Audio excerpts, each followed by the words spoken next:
Willie D live. What's up, family?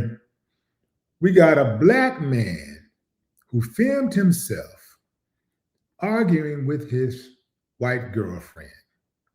Don't know what it was about, but it got really heated. So heated that she hit him with the dun, dun, dun, proverbial N word. Yeah, fam. It was bad. Check it out. Do you pay for it? Yes. No, you don't. Give me my phone. Give me it. You just hit me in my face, Give me my Jenna. phone and show it to the You cops. just hit me in my face. What you just call me?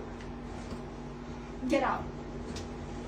We're done. We're broke. We're broken up. We're done. I knew you were racist. Give me my phone. No. Give it to me. No. Give it to me. Give me my phone. Give me my phone. We need to talk. We're done talking. No. We're done talking. We We're need to broken talk. up. We're broken Because up. of you. Okay, so I don't give a fuck. I don't want you. You ain't gonna find nothing better than me. I don't care. Girl.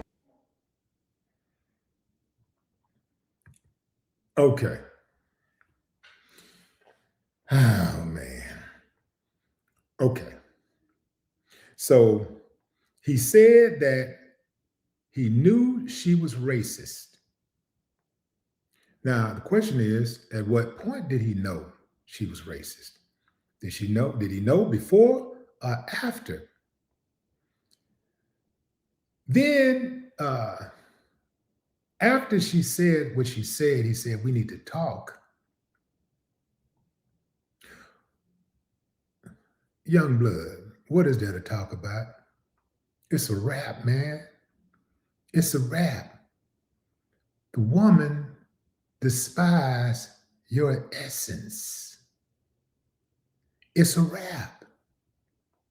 I know sometimes people get in interracial relationships. And look, I'm going to tell you something. Despite the sordid history and all this type of stuff, I'm still one of those people that I treat people by the content of their character, not their skin, because I've been in situations where it's people that look like me that I really trusted and that did me super. I'm talking about dirty as you can think dirty can come.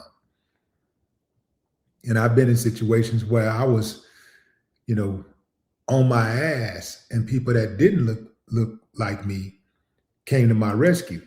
And there were other people that looked like me that came to my rescue too. But I'm just saying, content of character. So I'm one of those people that I believe that people should date who the hell they want to date with discernment, but you should be discerning no matter who you date, no matter what color the person is. You should do your homework, because a lot of us, we date people that look like us and we really don't do our homework and we get done dirty. So you can get done dirty by somebody that look like you. You can get done dirty by somebody that don't look like you. To me, getting done dirty is getting done dirty, no matter who it's by, right? I think people should do what makes them sleep good. Because at the end of the day, I don't have to deal with the way that they move in society. I don't have to worry about what they wearing or how they talk when they go out in the public. I don't have to wake up to their morning breath. I don't have to deal with their budgeting habits. I don't have to deal with how they raise children, and their beliefs, their political. I ain't got to deal with none of that, So I think people should do what is best for them. There is a big problem, though, when you have people who would date a person just because of their skin color, especially when you're talking about outside. That's what I'm specifically talking about. Going outside of their race to date somebody because of their skin color, because in their mind, the people within their race that's nobody good enough, or they can't find a match, they say, right? But anyway, at the end of the day, I think that people should do what they want to do and what makes them sleep well, right? And because they're the ones who are going to have to deal with the consequences of their actions, not me. This guy, he seems like the type of dude who he really, really care about this woman that don't really care about him. He's saying he want to talk. She's saying it's over. Let me tell you something about me. When a woman tell me it's over, I ain't got no conversation. I'm just built like that. And maybe I don't even see a woman being worth fighting for if she tell me it's over. Once she tell me it's over, in my mind, if she can tell me it's over and she's done with it, in my mind, I just I'm thinking that she thinks she can do better. Just the idea of her thinking she can do better than me is enough to make me think that she thinks she's better than me. So I don't want her because I know that it's going to be all downhill from that. And when you can have a woman or anybody, man, woman, whatever, whoever you're in a relationship with, if you can have somebody who can treat you like dirt and you forgive them, they'll never respect you. They will never, ever, ever respect you. He can't come back from that. She called him the N-word. You don't come back from that. You don't come back from that. He said that I knew you was a racist. So again, was that before? Did you figure that out before or after? Did you see some signs along the way afterwards? Because that's possible too. You would see somebody. Now they say when you first meet somebody, you're meeting their representative, not the actual person. So maybe along the line, when they first got together, maybe it was all pure love. He didn't see any of those signs or whatever. Maybe they was there and he ignored the red flags or whatever. But in any event, maybe in his mind, he saw it down the line. But whether he saw it down the line or not, you have situations where whether it's race related or not, you have situations where you see red flags. Like you say, he said, I knew you was a racist. Another person might say, well, I knew you was a cheater. I knew you was a liar. I knew you was a thief. I knew you was a killer. I knew you was a drug dealer, whatever, right? You might find this type of stuff out down the line. But once you get emotionally invested in somebody, it's a lot harder to just walk away. And this is one of the things that I try to understand about these dynamics and these type of relationships. I've never been in that type of situation, but I do cram to understand how a person would stay in a relationship like that.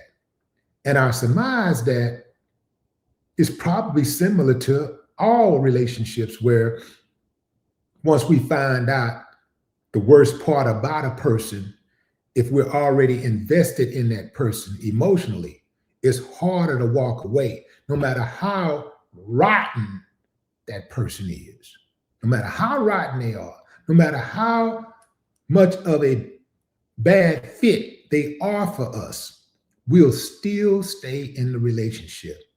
It can be a person that's beating on us, It can be a person that has violated our child in some type of way, whether it's physical or mental or emotional abuse. Some of us have stayed in those type of relationships. I couldn't do it, but I'm saying I know people who have stayed in those. I know people who have allowed men to call their daughters the B word. I know of cases where women have allowed the dude to violate sexually their daughters because they wanted him. They just couldn't see themselves without the guy. They'll let the dude, they know this dude is a predator. So instead of them keeping him away from the daughter or even the son nowadays, they decide, I'm just going to make sure he's never alone with them. That is madness. That's madness. So, buddy, you got to get up out of that, man. You got to get up out of that. She has violated to the 1,000th degree. You can't come back from that. And the trip part about it is, see, when you're in a relationship and things go bad and people have the tendency to call names, they're going to call you the worst name that they can think of to hurt you. Whatever they can think of to hurt you. If they're the type of person that call names, insults, that's what they're going to do. They're going to call you the name that they think they can hurt you. She called him the N-word because she knew, oh, that would get under his skin. Maybe his word or another person's word, I didn't hear him call her any kind of name, so maybe he don't do that. But there's other people, maybe another guy would have called her a B word because he know that would get under her skin. Or he might call her another name that he knows that would get under her skin. People are at odds. They use the strongest word they can think of to hurt the other person. So really, when it come down to when it come down to conflict, you know, I mean, you got to use whatever's at your arsenal. And invariably, when you're in these interracial relationships, if a black person's in a relationship with a white person and they're that kind of couple that use insults when they have arguments, that person is likely to use the N-word against them. Yeah. And I've heard of these type of relationships where they don't just leave. Once the N-word ain't the end. My little nephew was in an interracial relationship, and the girl, they were at the club. He's a youngster, right? They're at the club, and they get into it. She's drunk, and he's a calm dude, you know, like really, really calm, kind of like dude in the video. He's a real calm dude, you know, not confrontational at all. You know, he's like, she was just going off, and he's like trying to calm her down, like, yeah, trying to just calm her down, calm her down. She's just like, yeah, get off me, don't touch me. He said she called him the N-word. And then they had called the police. She tried to sick the police on him, but the police, they didn't arrest her, but they tried, you know, they calmed her down or whatever. But she hit him with the N-word. Yeah. Anyway, fam, hey, make your bed, you lay in it. But what say you, fam? Drop a comment. I'd love to hear your thoughts. No more talk.